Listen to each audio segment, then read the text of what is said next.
Hey everyone, welcome to What Are the Odds? I'm your host, as always, Robert Ferringo, with my co-host, Raphael Esparza. We will get to Raphael in a minute while we break down some MLB series prices, a lot of soccer, as a matter of fact. But first, we got to pay them bills.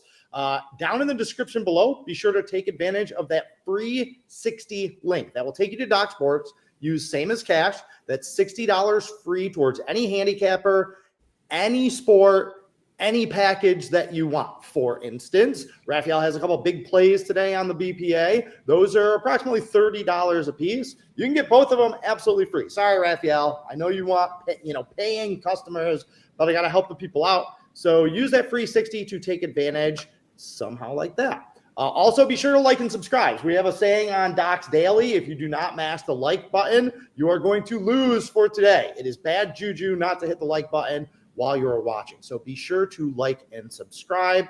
And that's it. So Raphael, I feel like it's been a minute. We've both been doing our summer thing, traveling here, traveling there. But we're starting to get towards that 4th of July holiday. And you know what that means? That means football is a-coming. But we're not there yet. 4th of July means Nathan's hot dog eating contest. It's going to be week 1, and you're still going to be like, oh, I just started my football research. We get to see the GOAT on 4th of July. Not Tom Brady, not Michael Jordan, not Dale Earnhardt, not Serena Williams, not Wayne Gretzky. The GOAT of all GOATs comes back on the 4th of July. Hot dog eating contest? Are you talking about the hot dog eating? Yes. Nice. The GOAT. He is the GOAT of sports. I know people don't think it's a sport, but you're trying to tell me NASCAR, who can't turn left, can eat 70 hot dogs in 10 minutes? He is GOAT. Raphael, are you one of the originators of the betting odds on that? Yes, I did. I need to find it. I did an original video. Wow, probably over 10 years for Docs, and me doing a video, me eating a hot dog, promoting 60 free. I think back then was 60 free video.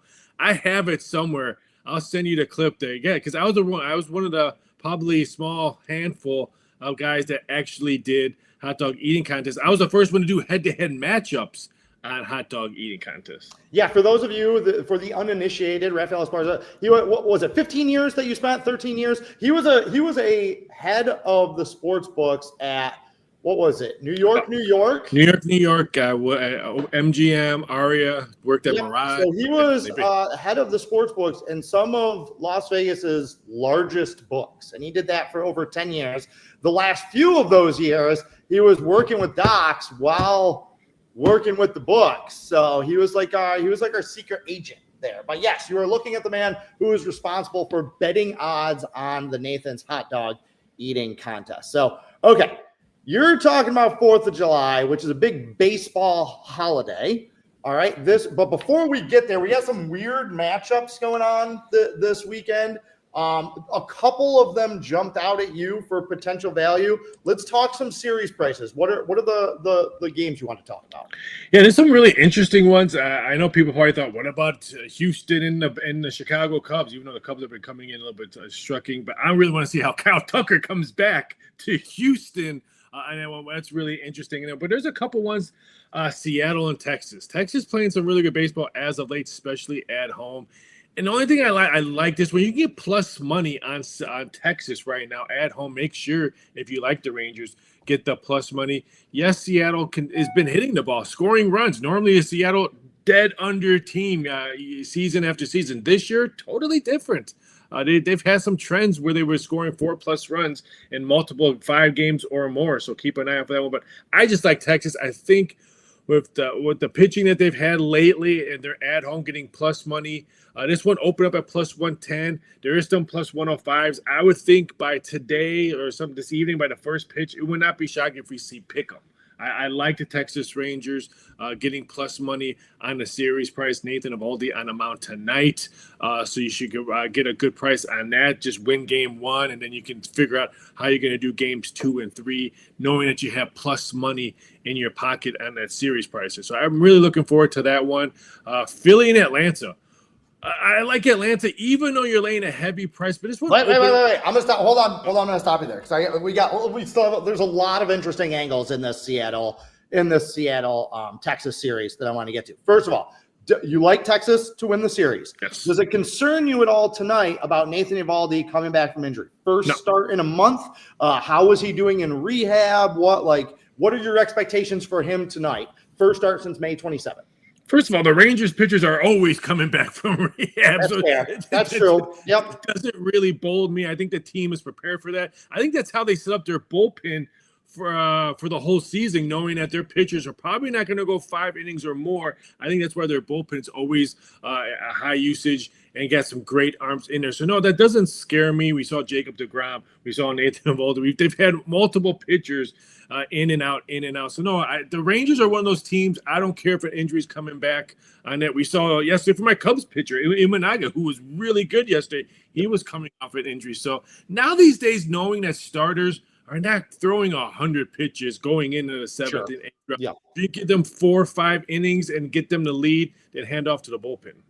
Okay, you mentioned about Seattle, them scoring runs, and now it's feast or famine with these guys. Yeah. Over the last 10 games, they've had 4 different games where they've scored 8 or more runs. That includes scoring 14 against the Cubs. That was wind-aided last weekend in Wrigley. But then they turned around and scored 11 runs in their first game against the Twins. So 4 games with 8 or more runs. However, in their last 10 games, they also have 4 games where they've either been shut out or scored 1 run. So it's all or nothing with these idiots. Now, I am an opinion against the wall here a little bit. So you like Texas to win the series. Why would I bet on the Rangers? And help me get into, why this number is where it is, where it's created the value situation for you. You have Kumar Rocker on the mound tomorrow, who stinks. Yeah. And Leiter is pitching on Sunday. He hasn't been very good. So if I'm looking at this, Texas is a home underdog to win this series, right? Good value from you. That's why you sniff that out. That's why you like this. But devil's advocate here, we got Eovaldi coming back from injury. We got Rocker, who stinks. And we got Leiter, who hasn't been very good. So shouldn't we be worried about kind of the pitching imbalance in this series? No, the reason why I circled it, we're getting plus money on that one. So if we win game 1, lose game 2, then we can probably look at game 3 and get a middle spot or a hedge spot to get off that ticket. And I'm just not sold. We talked about Seattle scoring runs, but their last 2 games, how many runs they scored?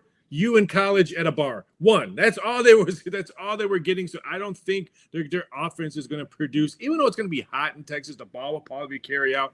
But I still think, give me the plus money. Hopefully I can win game 1, and then I can see what happens on Saturday and Sunday on it.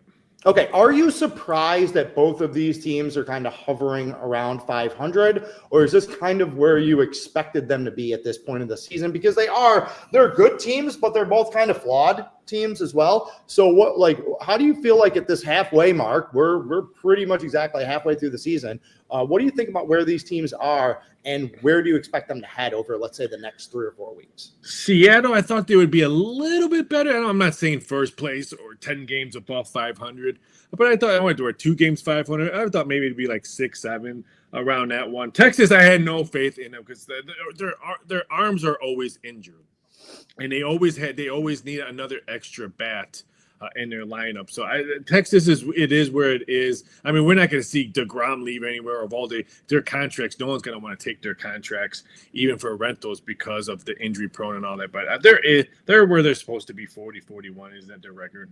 Yeah, I agree with you. And in the American League, if you can just hang around and play 500 baseball through most of the season, then get hot for 2 weeks or 3 weeks or something like that, finish 5 games above 500, 6 games above 500, you're going to be in that playoff mix in the American League. So, okay, what was the next series that you wanted to talk about? I like the big one coming out of your country, Philly and Atlanta. And yeah. What happened? Remember it seemed like in a blink of an eye, we were talking about torpedo bats and everyone hitting home runs and they should ban.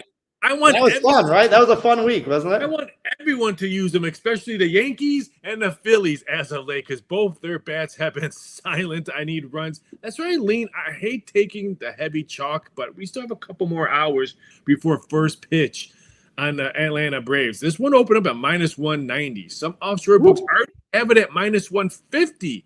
So if I can get -140 or around that one, I might have to pull the trigger on the Atlanta Braves, which their pitching is getting a little bit better, but I'm just not sold on these Phillies bats. I mean, their Philly bats are a bit awful lately. I don't trust them. Yes, I know they're coming back from no, they're still on the road. They got swept by Houston. And then they only scored what 1 run, 2 runs against Houston. I'm just not sold on their offense being on the road. I'll take Atlanta in the series price and that was a big if I can get minus 145, minus 140. Wait, because again, opened up at minus 190. One global book has a close to 150 right now. If I can get minus 145, 140, I might have to pull the trigger.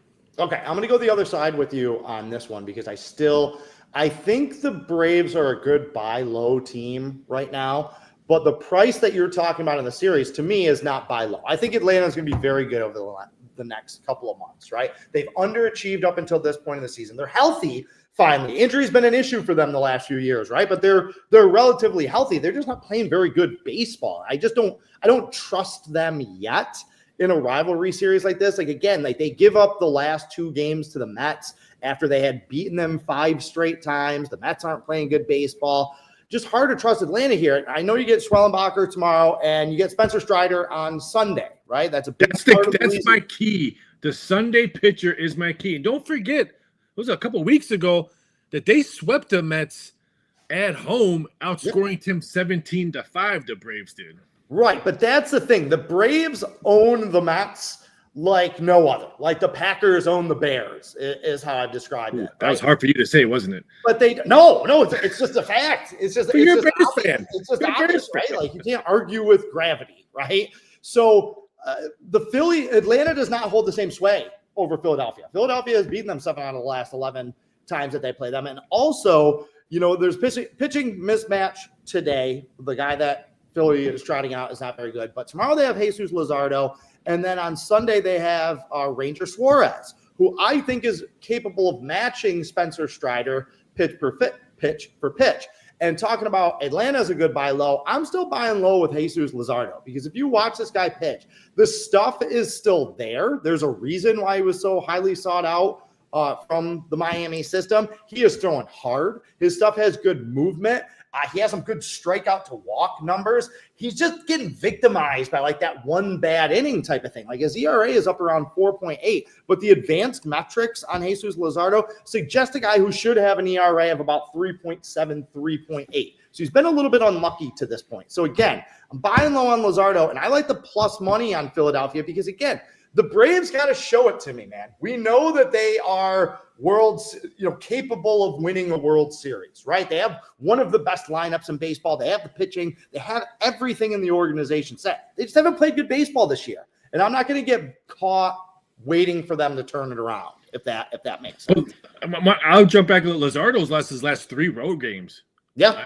And the Blue Jays blew him up, and I'm sorry, the Miami Marlins bats blew him up. So if it was vice versa, we're playing in Philly, this would have been a big X. Probably wouldn't even looked at it. Okay, what was the next series that you wanted to jump in on? I only had 2. Oh, okay. I thought you wanted to talk about St. Louis and Cleveland. Interesting. The numbers moved back to a different way, so there's no more value in that one. So I mean, it's going to be. I'll break it down a little bit. I think Cleveland's a play right here. Yes, the Cardinals won the first 2 games against the Cubs, but then their bats went silent in games 3 and 4, and they did use their bullpen all 4 games. So how tired is this bullpen going to go leaving St. Louis and now traveling? So I was looking to take Cleveland, and this number moved since I texted you what I was looking at right now. So I think, Cleveland's a play here in this one. I expect Cleveland to be the play. Unlike Mets hitters, Raphael, I can handle a curveball, so I don't mind that right there. I do want to put one little cherry on top, by the way, of why you're 100% wrong about that Atlanta Philly series.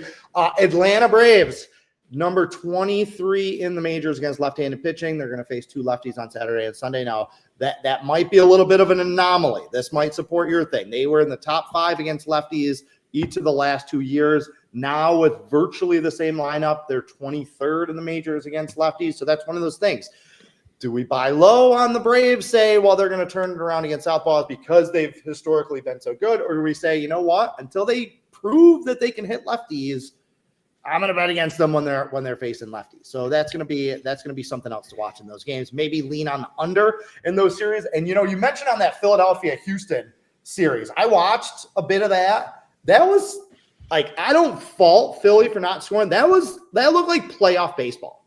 Like, that was an intense 3 games. I think it was like 2-0, 2-1, 1-0 were the 3 games. Yeah. Houston won all 3, right? But you don't see that level of intensity. You don't see that type of high-end baseball in, like, interleague series in late June. You know what I mean? It was surprisingly intense watching those 2 teams play. So it's going to be interesting to see if Philadelphia brings that mentality to Atlanta to face their rivals. So, okay, let's talk some soccer. Some people might be turning it off right now. They don't want to hear about soccer or whatever. But you know what, Raphael? The Club World Cup has been really entertaining. The Gold Cup has been very profitable for some people like the 2 of us. Both of them are coming to a head. Both of them are advancing into the knockout stages starting this weekend. So we're going to start with the Gold Cup. First match, Panama against Honduras. Now, Panama is a big favorite in this, -155. Honduras paying out at +425. Raphael, for the uninitiated, can you explain to them how 3-way betting works in soccer and how that's different than all these other sports that we're used to betting? Well, 3-way betting it could be very profitable and it could be very agitated, because if there's a draw on it, if it's a 0-0-1-1 and you bet the 3-way, you have a big fat loser.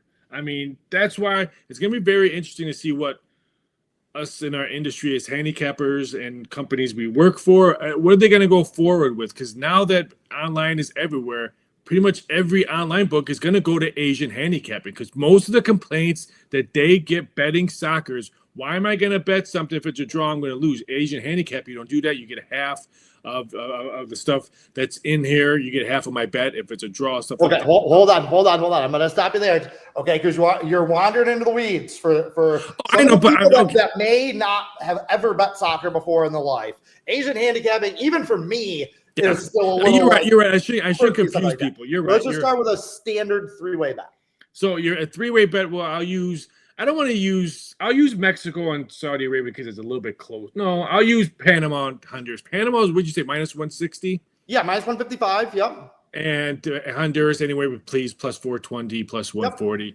Shop around. So if you bet Panama at -150, 155 to win 100, they need to win that match. 1-0, 2-0. They need to win in that 90th minute or extra time for you to cash. If it's 1-1 and now we're in a knockout stage and they go into overtime or extra time, you have a losing ticket, because it's that 90-minute that you bet the 3-way on is that for that 90-minute plus injury time. So you need to win that one, because anything after overtime and penalty kicks, you have a loser. Now you can go in there and scroll down and look for Panama to advance. And that's what I think in the knockout stages, that's something you look at first. And if the high price is too high, because I can guarantee you Panama to advance is probably going to be -240, 210, around 220. there one.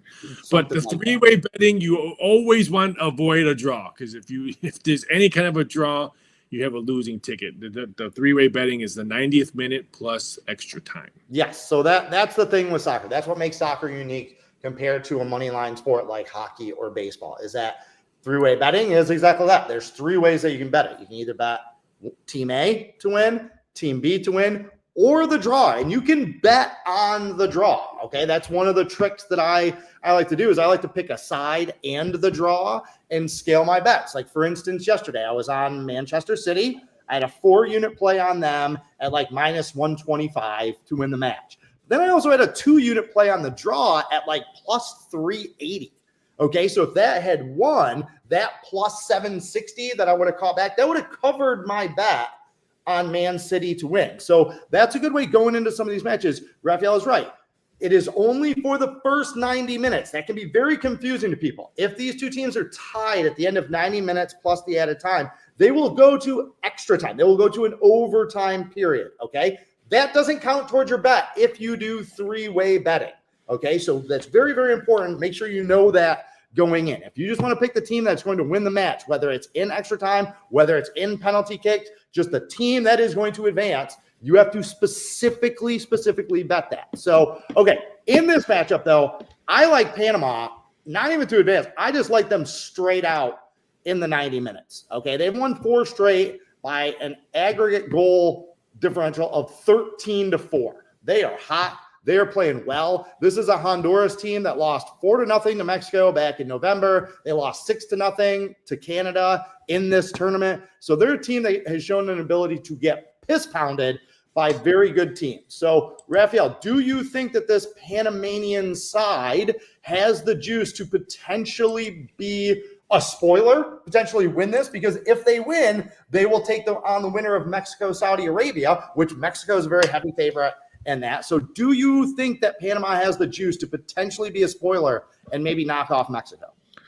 I think they can knock off Mexico. I think on the other side, USA or Canada, I think those are going to be the 2 difficulties for both Panama and Mexico. I think the Canada and US will be very hard to beat. I like Panama in this now. I want to confuse the bettors more. You can bet on a spread in soccer too. Yep. Most of these high ones at -1.5.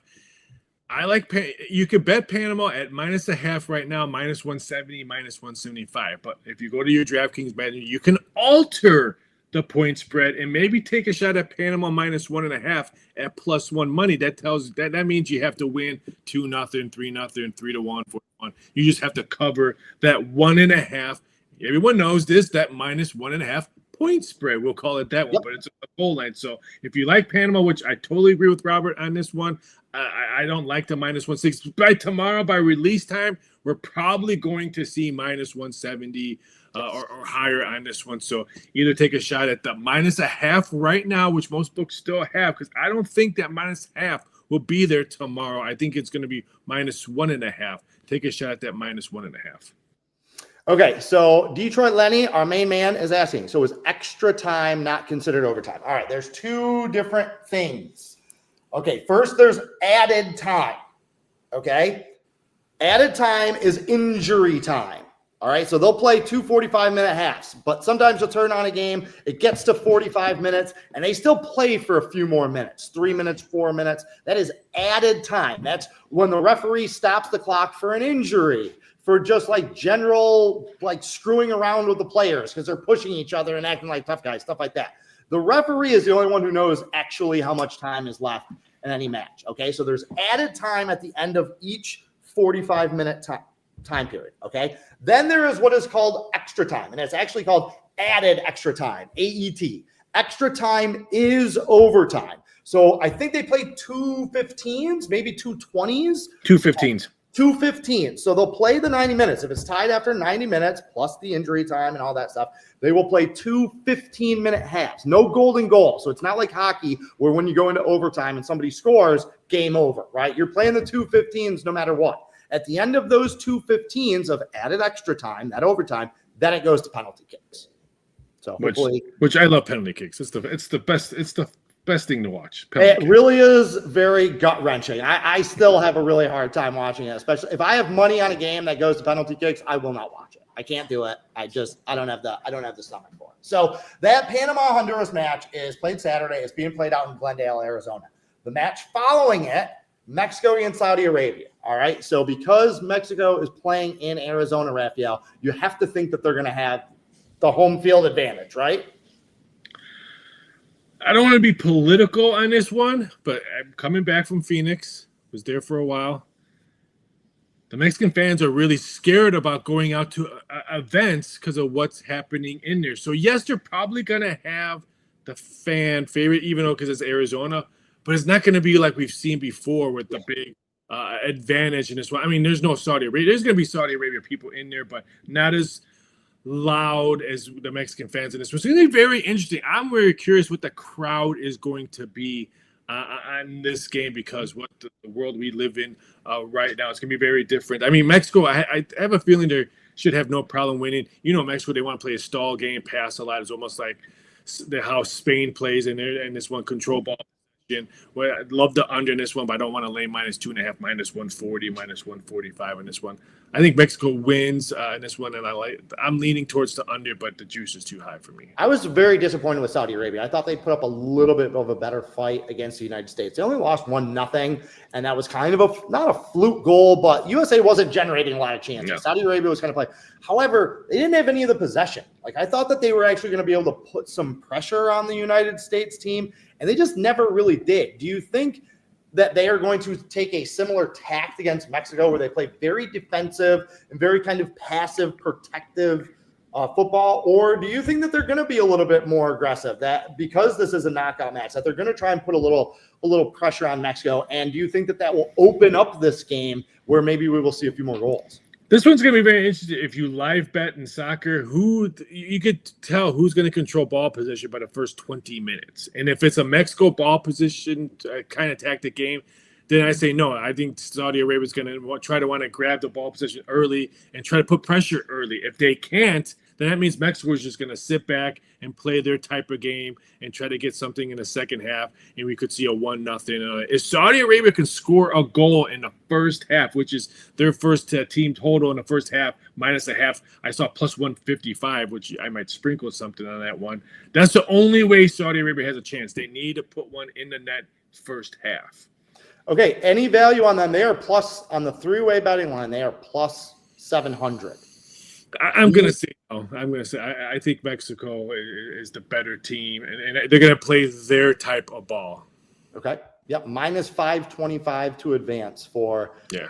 L3. All right. The Canada-Guatemala match is in Minneapolis. I'm going to have a play on this game, so I'm not really going to talk about it too much.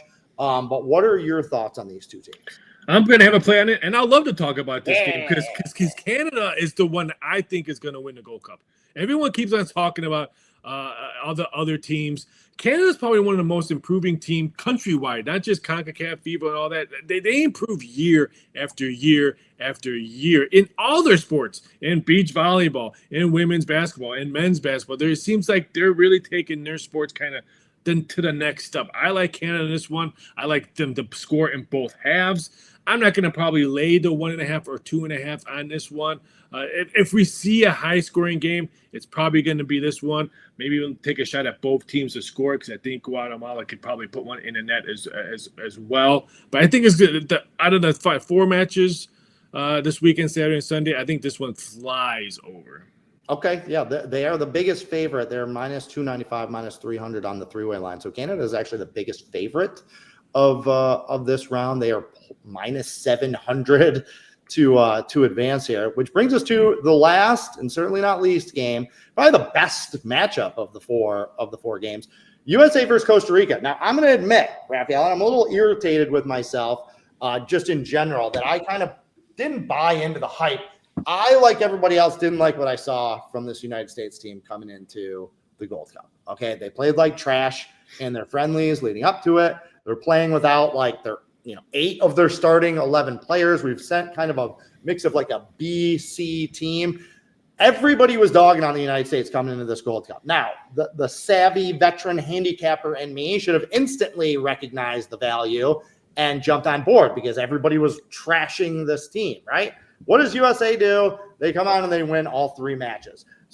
Was that surprising to see that turnaround? Was that, should I have expected that type of whiplash? Like when the public's going this way, you go that way. Should I have known better than to bet against them? Like, what are your thoughts about how good the USA has looked so far in their 3 games compared to how bad they looked in the run-up? Well, it's not like they were underdogs on the 3 matches. They were big favorites. So I was only scared to maybe a small handful of teams against USA, Mexico, Canada, and the team they have to play in Costa Rica. The Ticos usually play them really well on this one. So it's going to be very, very interesting. Don't just think, I'll take USA at minus 180, minus 185 on the 3-way or the half or minus 1.5 because it's USA and they're playing at home. Because the Ticos can win this game pretty easily. So I would be very cautious. So I'm a little bit disappointed that they brought their CD team, whatever you want to call it, because we need to promote this men's soccer team because the World Cup is just around the corner.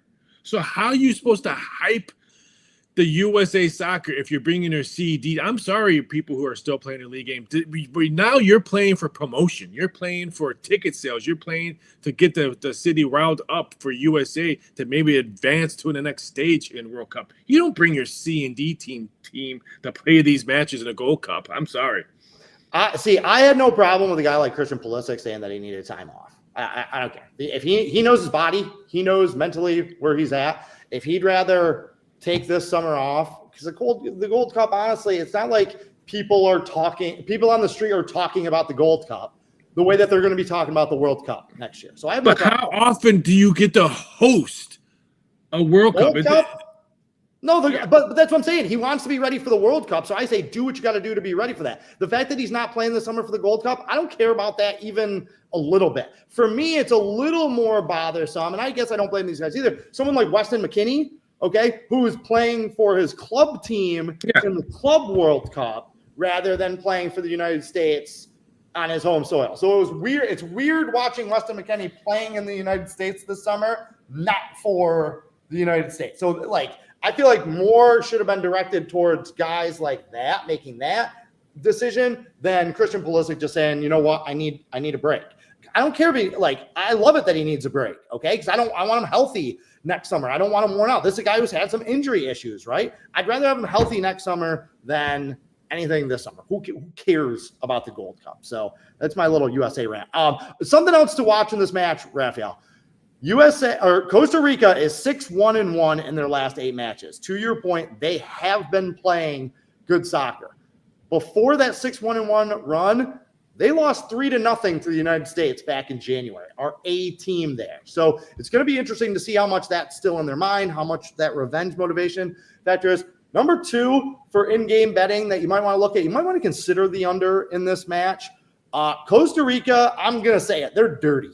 They're a dirty team. It is not going to be a clean game. It's going to be choppy. They're going to be chopping at ankles. They're going to be flopping around every time they get. It's as much a mental test for the United States to face a team like Costa Rica as it is physically. Physically, we are the better team, even with our B team. That's why we're favored. That's why we are expected to progress.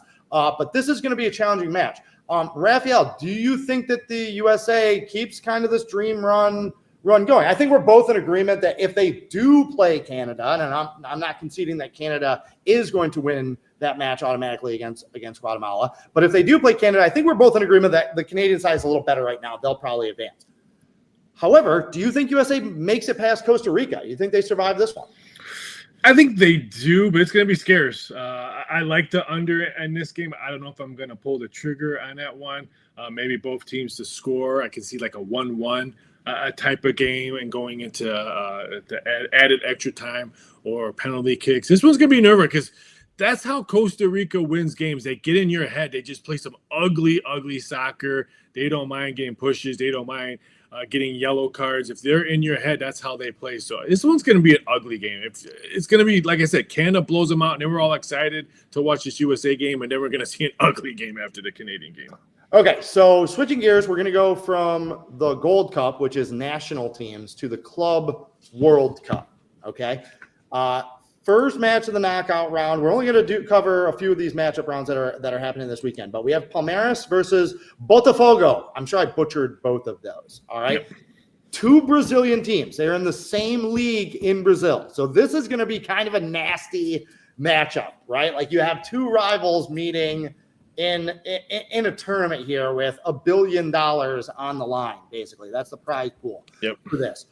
Palmeiras is the better team. They're ahead in the standings in their league. However, Raphael, Botafogo beat them 3 times last year and held Palmeiras to a 0-0 draw in Sao Paulo earlier this year. So, value with the underdog Botafogo or value with Palmeiras on the bounce back. Now, Palmeiras, to give you an idea, they're plus 135. Botafogo is plus 235. And again, you can have 2 teams getting underdog prices in soccer because you have that third option. You have that draw. So where are you seeing value here?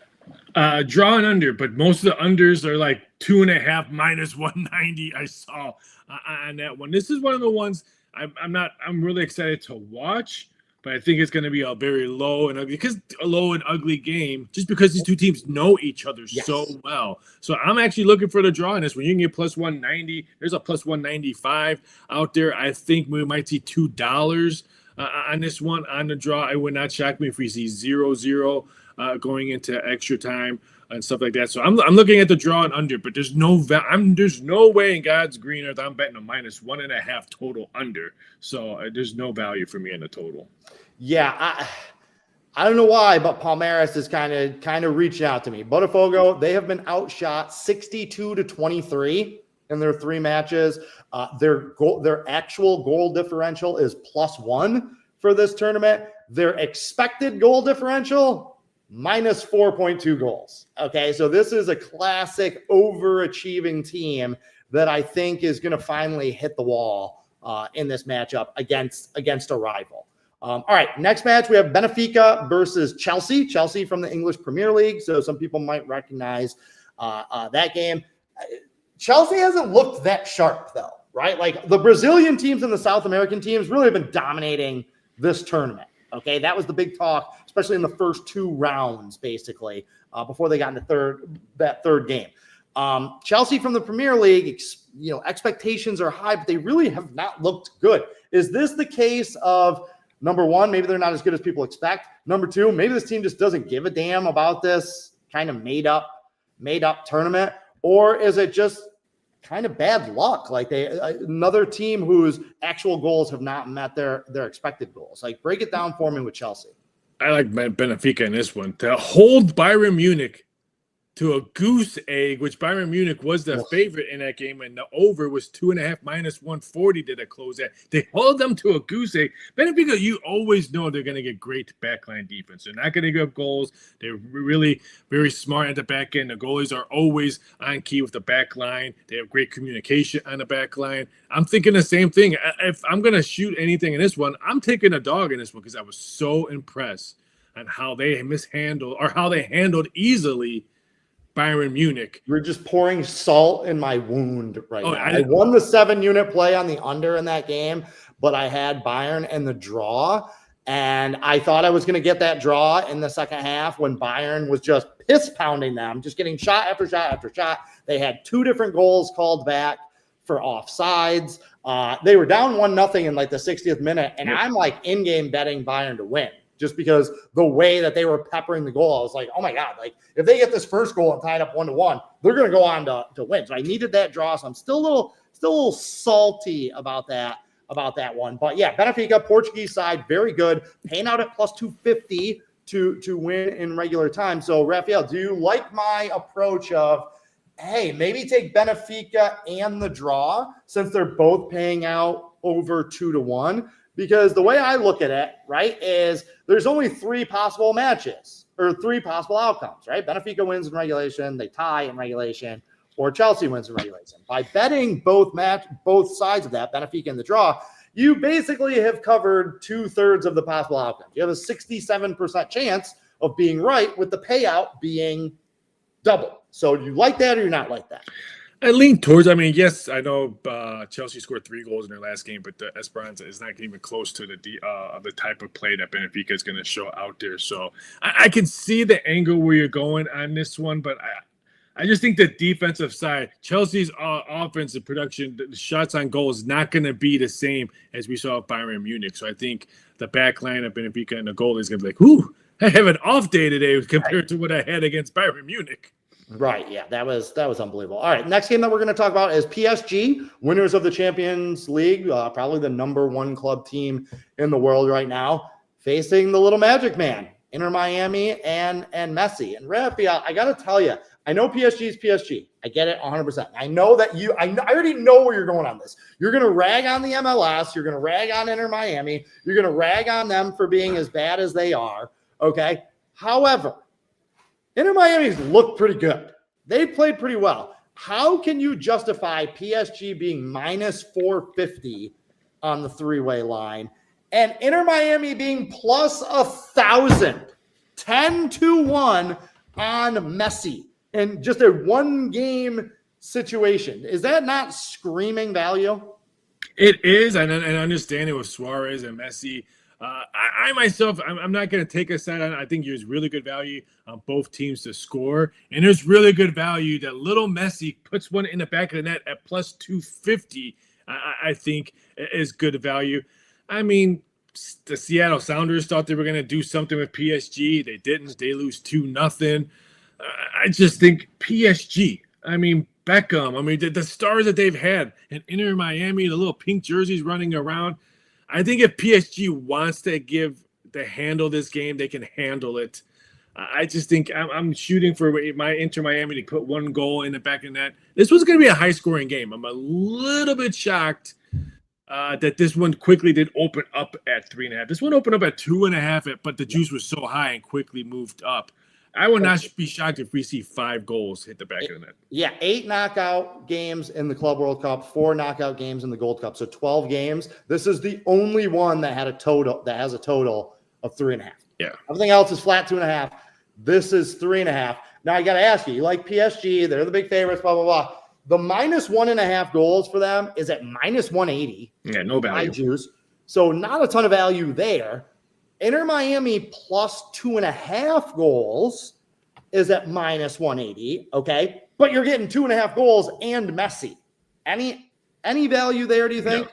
Do you think PSG just piss pop? You don't think, oh yeah, PSG beat an MLS team already, Seattle 2-0. You don't think they want to put up a 5-6 spot on Messi and Suarez and Inter Miami? This one could get out of control, I think, really quickly. I don't know. There's one thing that I've noticed about Inter Miami, okay, because I was 100% looking to fade them coming into this tournament. Okay, I've watched all 3 of their matches. I'm probably going to this match on Sunday. One thing that I have noticed that they have completely changed from their MLS season is the amount of bodies they are getting back behind the ball. Yeah. It is unbelievable. They are consistently getting 7 guys behind the ball, which they were not doing. They are used to controlling possession in the MLS, and then teams counterattack. So there's always these odd man rushes that they're used to facing. They have completely changed their defensive philosophy where everybody is getting back and getting back quickly. You look in the box when other teams have the ball, there's just nowhere to go. So I feel like if they continue to defend the way that they have, I think they have a chance of hanging around in this game. I agree with you. The quality of PSG eventually is just going to be too much. But I think these odds are a little out of whack. I would be more surprised if PSG won this game 3-0, 4-0 than I would be if Inter Miami won. That's what I think. I think the books are a little bit off on this one right now, but we will see. All right, last game we're going to talk about. Again, I'm going to have a big play in this match, so I'm not going to talk about it, but we have Flamengo versus Bayern Munich. Flamengo plus 390 on the 3-way line. Bayern Munich, a solid minus 140 favorite. Raphael, any thoughts? I think Bayern Munich is probably going to come in as pissed off. I mean, we already talked about why they're pissed off in this one. So it wouldn't shock me if Bayern Munich. Here's another one that goes over. It wouldn't shock me if they hit 3 goals on this one. Looking, hopefully the BTTS comes down. Both teams to score. Right now, it's a little bit tad high for me on this one, but I think this one comes down. But I think this one's Bayern Munich. I think the names advance in this round in the FIFA World Cup. You know, one of the things that's going to be interesting also for Bayern and for Benfica, because again, I obviously watched every second of that match because I had big plays in it. It was like 100 degrees in Charlotte. Yeah. It's going to be every soccer match being played this weekend is going to be 90 plus. That means sometimes that field is going to be 100 plus because everyone's baking. Going to be interesting to see if there is any carryover effect from that match earlier this week in intense heat for both Bayern and Benfica. So keep that in mind. All right, we're going to let everybody go. Raphael, you got a free play? You got something to give the peoples for the weekend? Yeah, I'm going to put some CFL free play in you guys' hand. I'm going to take Montreal, the Alouettes, -2 versus Hamilton. Not the play, but the football team, the Tiger Cats. I just like the Alouettes. They're perfect 3-0 straight up, 3-0 against the spread. On their road games this year, they're 2-0 on the road. They're averaging 38 points a game on the road. Give me Montreal tonight. I don't know. Hurry up and get to 2. Would not be shocked if you see 2.5 or 3 by kickoff today at 8. Do you know I've never seen Hamilton? I've never seen it live. I've never watched the movie.